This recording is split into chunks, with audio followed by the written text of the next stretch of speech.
Voice, आज की आवाज। उज्जैन की श्री महाकालेश्वर मंदिर में कलेक्टर एवं अध्यक्ष नीरज कुमार सिंह की अध्यक्षता में श्री महाकालेश्वर मंदिर प्रबंध समिति बैठक महालोक कंट्रोल रूम स्थित सभा कक्ष में आयोजित की गई। मंदिर में आने वाले श्रद्धालुओं को सुविधा देने के लिए कई अहम निर्णय लिए गए हैं, जिसमें विशेष रूप से रुद्र सागर से लेकर बड़ा गणपति क्षेत्र तक इलेक्ट्रिक ट्रेन चलाने के प्रस्ताव दिए गए हैं। जल्दी प्रस्ताव पर निर्णय होने के बाद श्रद्धालु इलेक्ट्रिक ट्रेन से महाकाल के आसपास सफर कर सकेंगे।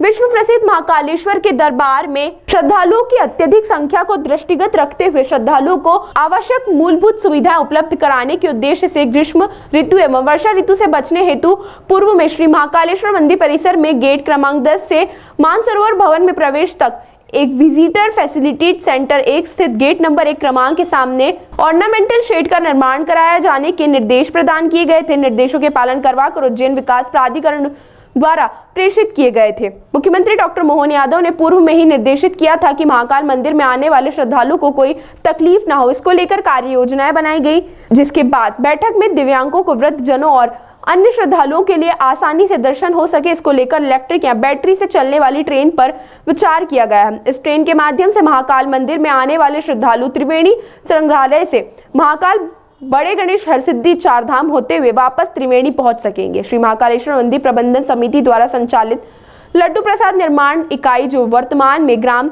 चिंतामण जिवासिया में स्थित है, श्री महाकालेश्वर मंदिर प्रबंध समिति द्वारा संचालित लड्डू प्रसाद निर्माण इकाई, जो वर्तमान में ग्राम चिंतामण जवासिया में स्थित है, पूर्व में श्री महाकालेश्वर मंदिर प्रबंधन समिति द्वारा संचालित निःशुल्क अन्य क्षेत्र के पास स्थित भूखंड पर लड्डू प्रसाद यूनिट का निर्माण कार्य कराए जाने के निर्देश प्रदान किए गए थे। निर्देशों के पालन में वास्तुविद नितिन श्रीमाली से कार्य के प्राक्कलन तैयार करवा कर उज्जैन विकास प्राधिकरण द्वारा प्रेषित किए गए हैं। प्राक्कलन अनुसार उक्त कार्य पर राशि 20,23,69,000 रुपए मात्र की स्वीकृति का प्रस्ताव अनुमोदन किया गया है। श्री महाकालेश्वर भगवान के 101 फीट ऊंचे ध्वज लगाने, दानदाता समिट योजित करने आदि पर भी विचार किया गया है।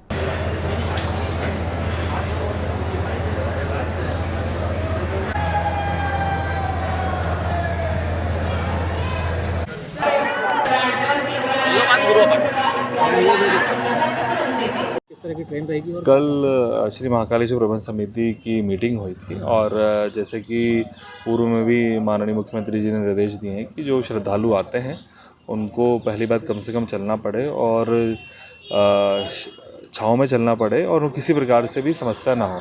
स्पेशली जो सीनियर सिटीजन्स और डिफरेंटली एबल्ड हमारे श्रद्धालु आते हैं उनके लिए विशेष व्यवस्था की जाए।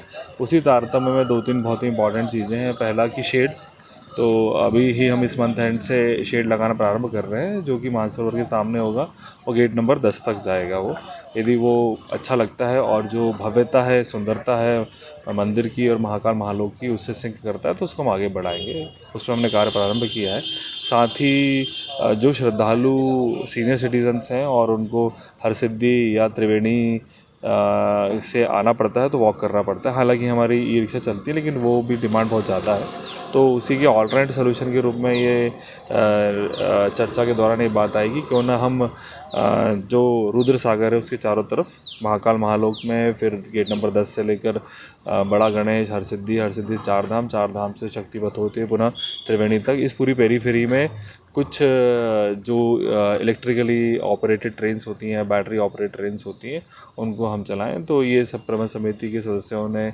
इस पर हाँ किया है कि इस पर एक वर्किंग की जाए और एक अच्छा ऑप्शन हो सकता है सीनियर सिटीजन्स और डिफरेंटली एबल्ड श्रद्धालुओं के लिए। उनको कम से कम चलना पड़ेगा, नहीं के बराबर चलना पड़ेगा। आसानी से वो मंदिर के जो मेन गेट है वहाँ तक पहुँच जाएंगे। फिर उसके बाद हम लोग ई रिक्शा, हमारे जो हमारी ई कार्ड की यदि आवश्यकता पड़ती है तो उसको यूज़ कर सकते हैं और व्हील चेयर यदि अंदर के लिए जाने की आवश्यकता पड़ती है उसको यूज़ कर सकते हैं। कुल मिला के ये है कि उनको ना के बराबर चलना पड़े। इस पर वर्किंग आज से हमने प्रारंभ कर दी है, तो जल्दी से जल्दी कार्य योजना बना के प्रस्तुत किया जाएगा। सर, जो प्रबंध